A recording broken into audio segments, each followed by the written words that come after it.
Well, what I love working with Impressions Kitchens, and if anybody knows me, I don't like the answer no.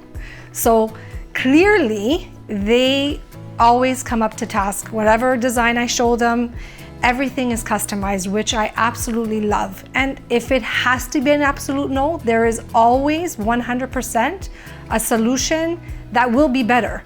So that makes it easy for me to design and collaborate and bring the best quality to my clients. They have an extensive portfolio of so many materials that we can use, available all throughout North America, whatever comes to their hands. And they also have their own specific products that are only specialized to them, which is the solid acrylics, which are amazing to work with at certain projects as well.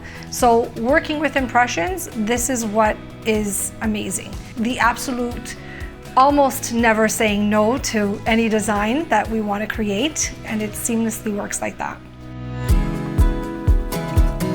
The biggest upcoming design trend for the interior design industry in 2024, I think, is neutrals, layers, lots of different earthy tones. It's no longer about the black and white contrast, it's more about the creams and the grays and the charcoals. I think it's all about a quiet luxury. It's all about layering of textures and finishes, but it's also about deepening those tones with a hint of a deeper color.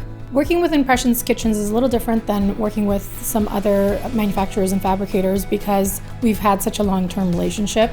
They just get us. They understand, again, the complexity, the details that we instill in our projects, and they're able to be really bang on from the quotations to the implementation of the project very easily.